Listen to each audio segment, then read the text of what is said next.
Hey, everybody. Wonderful. What is it? Thursday to you. I'm so excited to be here with you today. This is Dr. Val, the teaching psychologist. Man, I tell you, we have had such a good conversation this week. Listen, my area of study and expertise is in stress related illness and chronic disease. I do these 5-minute lives Monday through Friday to give you information, tips, and strategies that will help you avoid diagnosis and promote well being. We know from research that 95 to 98% of our illnesses are due to stress, and therefore they are preventable. I also am getting better at saying that part of my research included emotional focused coping strategies, which means strategies that you can use to help you overcome the negative effects of stress, be it whatever form it takes.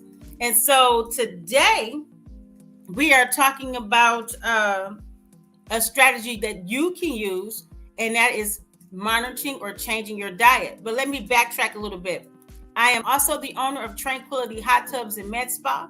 I invite you to go to that website and click on services to see the services we provide. But don't stop there. Make an appointment for you, a friend, and a family member. And if you're looking for someone to partner with you, I would love to partner with you in your health and wellness journey. Click, there's a form that says health and wellness coaching. Click on that form, fill it out, and I will reach out to you and we will get something scheduled. This week, I mentioned previously that we are talking about your diet today because 2 to 5% of illnesses are caused by DNA, your diet, and your environment. So today we're talking about, or this week we've been talking about vitamins and minerals essential for divine health. If you watch my other videos, you know that health means the absence of disease, but I've coined my own definition for divine health. And I say that divine health is the absence of prognosis, diagnosis, and symptoms. You will have none of those. Okay, so let's talk here. On Monday, we did an introduction to micronutrients. On Tuesday, we talked about fat-soluble vitamins. Wednesday, we talked about water-soluble vitamins. Today, we're talking about Thursday, major minerals. And Friday, we're talking about trace minerals. The information that we're going to use is going to be taken from National Academy of Sports Medicine. That is a reputable company that certifies trainers, coaches, etc.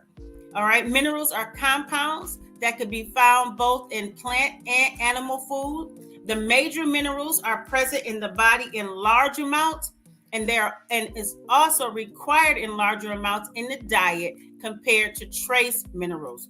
Now, today is going to be a lot of information and very little explanation because it's a lot to get through. So we have our major minerals of calcium, phosphorus, magnesium.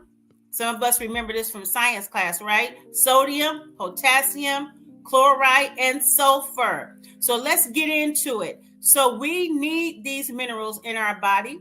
We need calcium in our body. Everybody is pretty much aware of calcium and what it does is for bone health, muscle contraction, nerve signaling, blood clotting, regulation of blood pressure. Did you know that? Regulating the blood pressure, and it helps your immune system.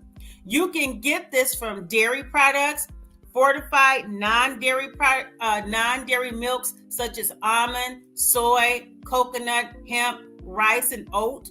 My favorite is almond milk. I do not drink animal milk. That's a whole nother story because when I was vegan, of course, I stopped all of that. But once I started eating meat again, I did not drink animal milk. Woo! You need to do your research on that animal milk, okay? You can get it also vitamin C from leafy greens, which spinach, collard greens, mustard greens, broccoli. You can get it from fish with bones, sardines, canned salmon with bones, and fortified orange juice. Now, I don't think I've ever seen any orange juice that was fortified because it was saying on the label, fortified orange juice. So if you guys find some, let me know.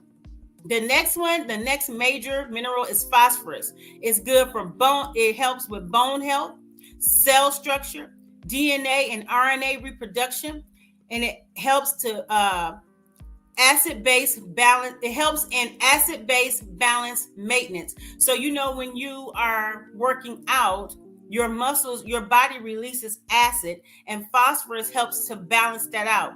You can get phosphorus in animal proteins such as meat, poultry, fish, and dairy, beans and legumes, whole grains, cocoa, and cola. Now, I don't know if they mean Coca-Cola or just pop in general, like brown pop, but interesting, very interesting. All right, the next one, magnesium. So magnesium, the function of magnesium is that it's a coenzyme for many metabolic reactions. It helps relax the muscles. It helps with ATP synthesis, protein synthesis, immune function, and nerve signaling. You can get magnesium in green leafy vegetables, nuts and seeds, avocado, seafood, dark chocolate. And remember what I said in my other videos. If none of this appeals to you, you can always get a supplement, but nothing is better than the natural product itself, right? Because even with the supplements, there is still some processing going on when they create them. So our next one is sodium. Sodium helps with fluid and electrolyte balance, nerve signaling, and muscle contraction. Of course, we know you can get sodium, which is salt, from table salt, seafood, naturally occurs in some vegetables, and you can get it from some processed canned or packaged food. We know that it's packed with sodium, right? We normally try to avoid that, but you need some sodium. We also need potassium. Potassium helps with fluid and electrolyte balance, nerve signaling, and muscle contraction. You can get this from dark leafy greens, most fruits and vegetables, but it's higher in amount the higher amounts are in bananas, apricots, avocado, potatoes, melon, and prunes. Now, I could drink prune juice, but I don't know about eating a prune. That's just me. And then small amounts in meat, dairy, and grains. Our last two major,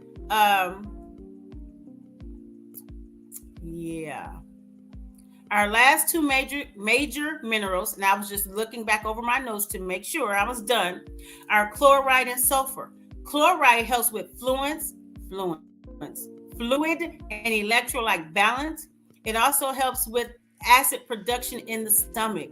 And you can get this from table salt and processed food. Sulfur helps with the structural components of hair, skin, and nails. And you can get this in most protein foods such as eggs, meat, fish, poultry, milk, nuts, and legumes. All right, so tomorrow we will be talking about trace minerals. Remember, all of this is important for you to be healthy, happy, and whole. Even though the major portion is your emotional and mental well-being that really contributes to if you are having symptoms in your body, food still plays a component. So to join me tomorrow, you guys have a great rest of your day, and we will tackle trace minerals on Friday. Until